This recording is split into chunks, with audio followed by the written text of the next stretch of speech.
Hey guys, welcome back to the Speaker's Edge podcast, the podcast dedicated to helping you to learn from some of the world's very best speakers and communicators so you can learn to master your message and inspire your audience every single time you speak. I'm your host for this podcast, Roddy. I'm thrilled you've chosen to join us today. I have a wonderful interview for you where Tanoyan talks about her battle of overcoming insecurity and imposter syndrome and her fear of public speaking. So all that to look forward to in a great interview. But before we get to that, if you haven't downloaded the companion resources for the show, then go to maxwellleadership.com/The Speaker's Edge and you can download the companion guide. And we would love it if you rate and review the show as well. All right, we're going to dive straight into the interview with Tan, and then we'll come back and talk about it at the end. So thanks for doing this, Tan. Thanks for joining us on the Speaker's Edge podcast. It's a pleasure to have you here. Thank you. It's an honor to be here. So your story, you've got a fascinating story. Your story really begins back in Vietnam when you were just a young girl, doesn't it? Tell us a little bit about that. Yeah, Roddy, thank you. So I grew up in Vietnam after the war. At that time, Vietnam was still a third world country, so we were poor, and everybody around us were poor. There was many days that we didn't have electricity or water, and there were many days that I did not know what I would have for dinner. Right. Yeah, so when I turned 16, a relative sponsored me to come to the U.S. to study. It's like an opportunity that you cannot refuse. Once in a lifetime. Yeah, it's like a Cinderella dream come true. Right. So I came to the United States so excited and so committed to work hard and build the future that I know that my family and myself depended on it. But within a month in the US, this uncle abused me and I was out on the street.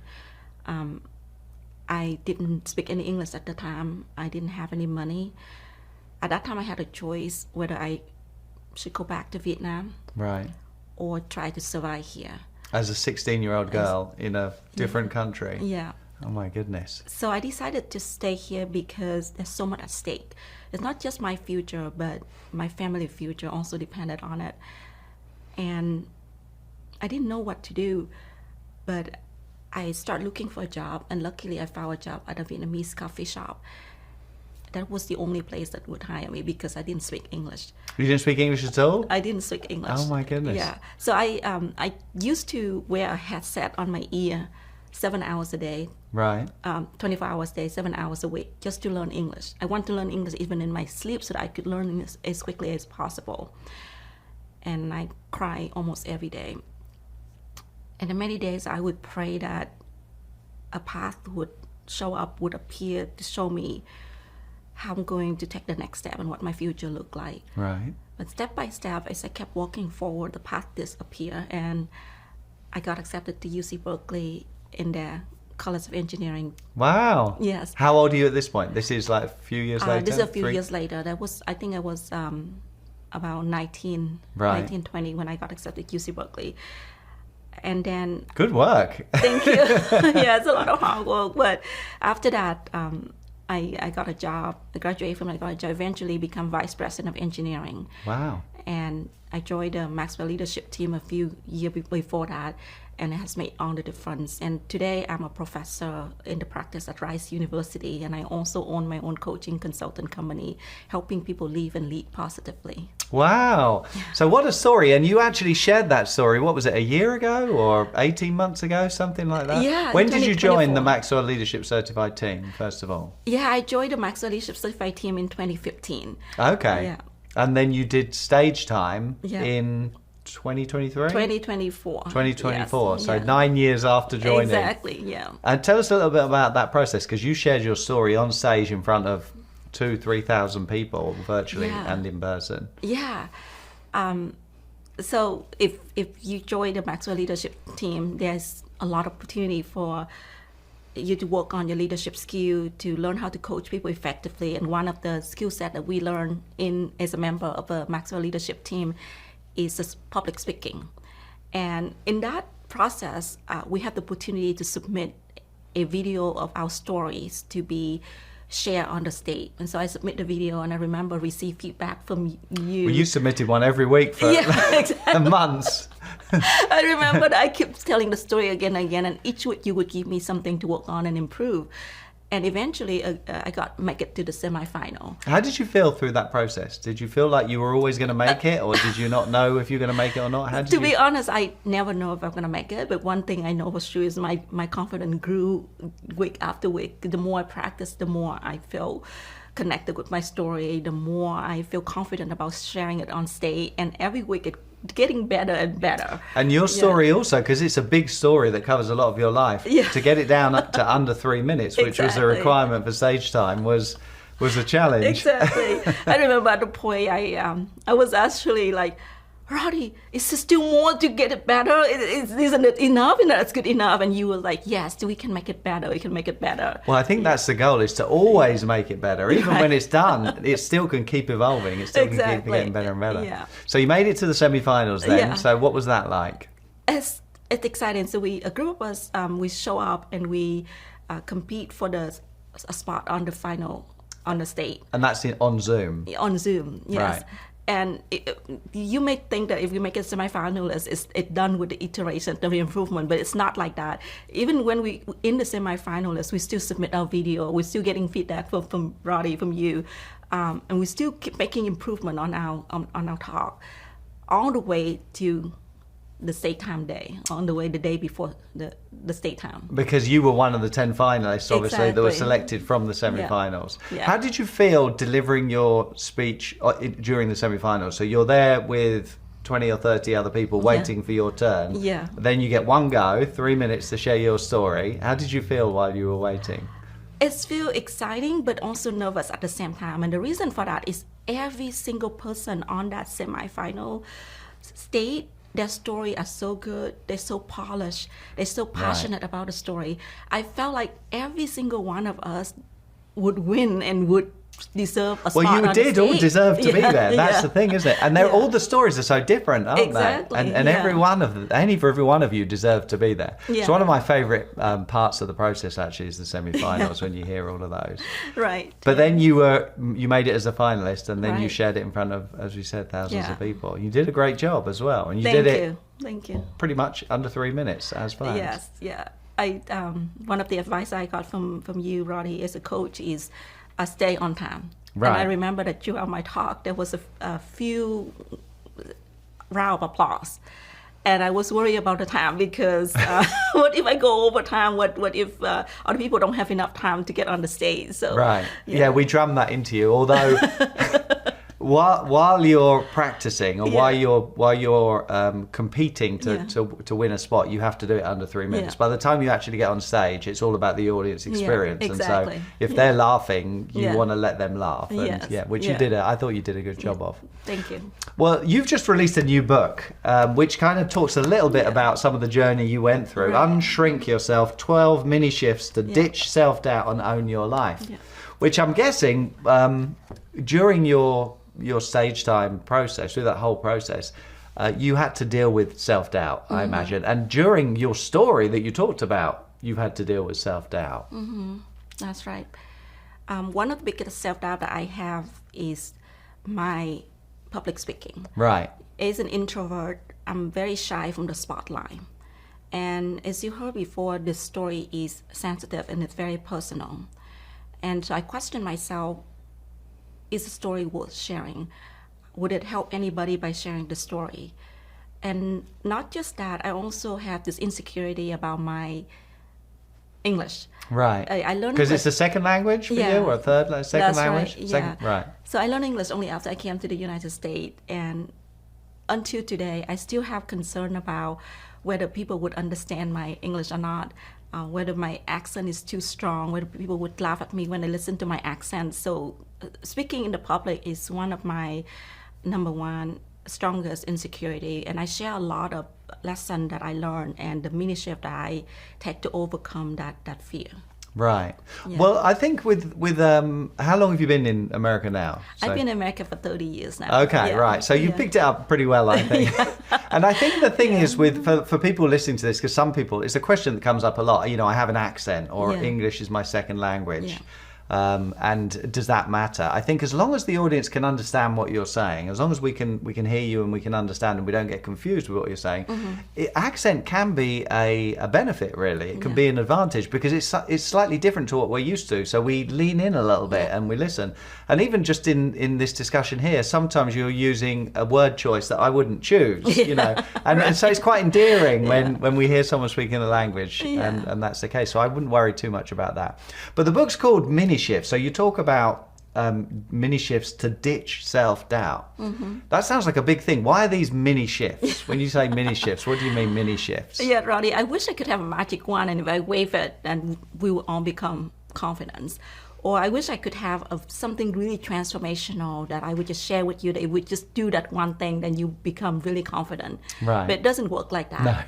No. It's the tiny little mini shift that we make in the way we think, the way we talk to ourselves, the way we talk to others, the way we think, that would gradually build that confidence that allow us to use our voice so that we can contribute our best to the world, so we can bring our experience, our knowledge, and bring our best self to the world, because the world doesn't need a smaller version of you or I. Right. It needs us to be our most confident, courageous, fully, unapologetically alive version of ourselves. So we need to unstring ourselves and bring our best to share with the world. So give us an example, because I think some people are listening to what you're saying. Yeah. I think we agree with everything you're saying. I'm not sure we've got a clear example of what you mean by mini shift. Do you have one that you can share with us? Yeah. So one of the stories that I share in the book is about when I first started out as a public speaker. I got to design a website to feature me as a speaker. And in that website, there is a section there that's for testimonial. And I remember talking with you, and you asked me, you have any feedback or testimonial from all the speaking event that you did in the past? And I couldn't think of any. Right. But then when I got back home and I started thinking about where did I speak and what did people say about my speaking, I remember that there was this one event when I was invited to speak to about 200 students at the University of Idaho. And after my talk, the student was lining up to talk to me, and they share with me how my speak encouraged them, how it resonated with them, how it helped them to overcome some struggle in their life. Right. And I remember after that, the professor sent me a stack of note card of the student, what the student wrote for me. I received the stack of note card, and I didn't dare to open it. I was afraid. So I tied it together, I put it in a drawer, and since then I moved 2 houses across 3,500 miles, and I still have never opened it. Right. Because I was afraid to read all the nice things that people would say about me. I know they're nice because I was lining up, waiting to talk to me after my speaking event. And that's what I realized, that, you know, it's so hard for us to accept compliment. And one of the mini shifts that my mentor told me was, Tan, when people give you a compliment, it's like they give you a gift. And if you don't accept it, it's like you throw the gift back to them. The least you could do is to say thank you. You don't have to agree or disagree with the compliment, but you say thank you. And with just that simple practice of saying thank you, it gradually changed the way I see myself. It gradually helped me see me the way other people see me. And it gradually built my confidence one day at a time, one step at a time.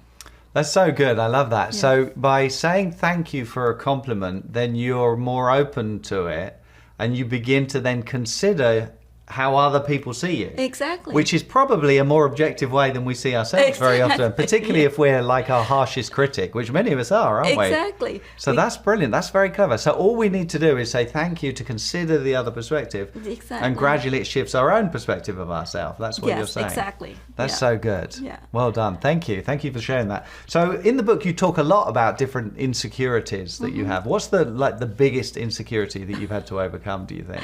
Yeah, so my biggest insecurity, as I shared a little bit earlier, is my public speaking. Right.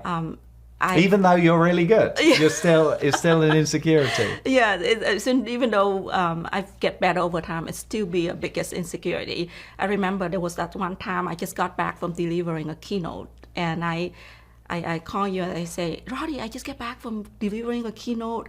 People say I did great. They line up and say how great it is and how it helped them. And I remember you applaud and you congratulate me, and then you ask me, did you get the recording? This is something that I've heard again and again. But every time you ask it, I froze because I'm still afraid of watching my own recording. I'm still afraid of seeing myself on stage. And I remember exactly what you told me at that time. And this is a story I share in the book as well, that the Olympic player, the professional athlete, they watch their own recording all the time. Not because they enjoy seeing themselves performing, but it's because they want to learn how to get better. Right. And I remember you was telling me, Con, you're a professional and your audience deserve your very best. So every tiny improvement you make, even if it's just a second, a minute, it adds to the audience experience. And so as a professional, you need to watch your own recording so you could get better. And I remember you were saying that, every things that you think you need to improve, every flaws or every adjustment that you think you need to make, they are not defining who you are or who you could become. They are just like the light posts, like the light that help you know where you could get better. Right. And I keep thinking about every time that I get back from delivering a keynote and working on my journey to get better. We all have the opportunity, and when we think about the mistake, the flaw, or where we think improve, not as a defined moment of where we're going to be or how we are as a person, it helps us build that confidence to get better over time. It is, I think, one of the best tools for a speaker, or not just for speakers actually, but in life generally, to be able to see yourself and hear yourself is such a great tool.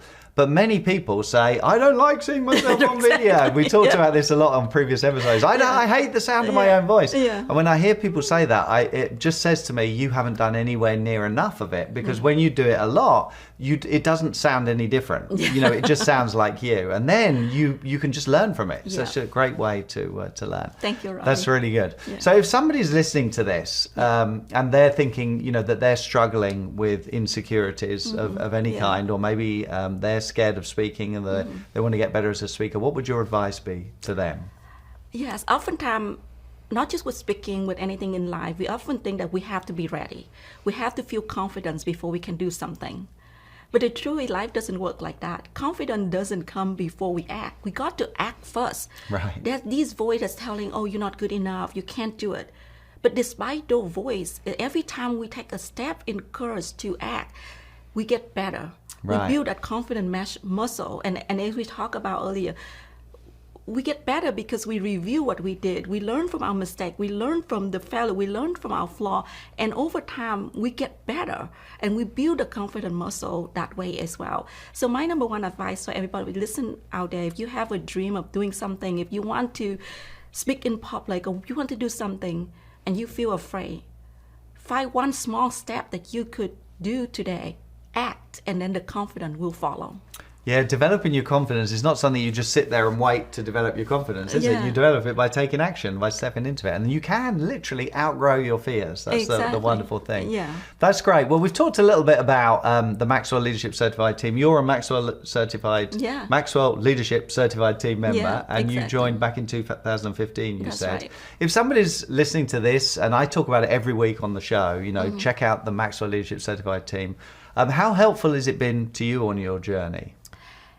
So when I was a young engineer, which is about 25 years ago, when I started my career, after a few years in, I started looking for ways to improve myself, to get better so that I can bring more, deliver more, and contribute more to the organization and my family.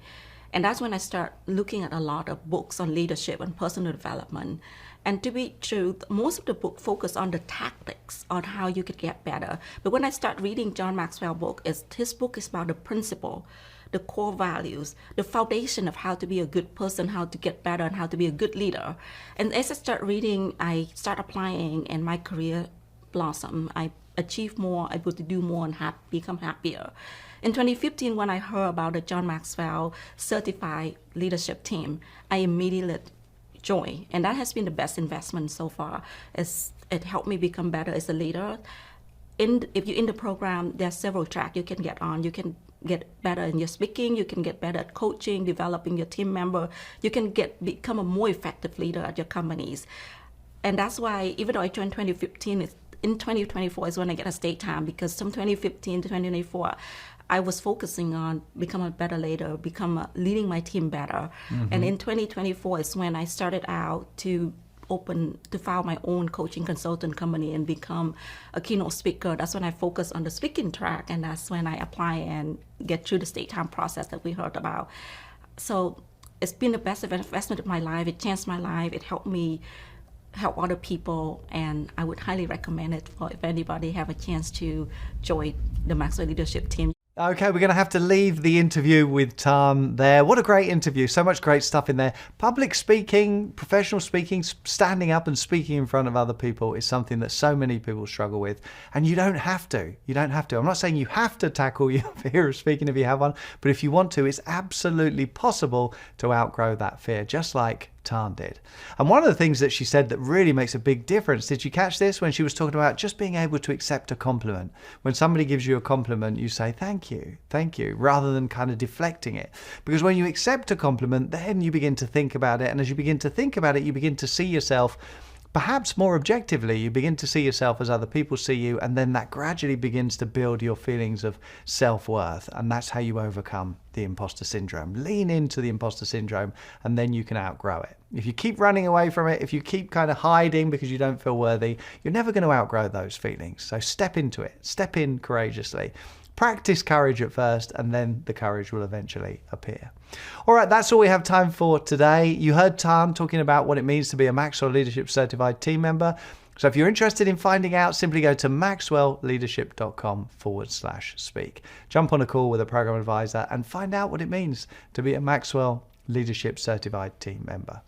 As I said at the beginning, don't forget to download our companion resources. Go to maxwellleadership.com/the speaker's edge. And remember, communication is one of the best skills that you can develop, and it's absolutely a learnable skill. So keep learning and you'll get better and better. You'll learn to master your message and inspire your audience every single time you speak. Thanks for listening today. I'll see you again soon in the next episode. Take care. Lots of love. Bye-bye.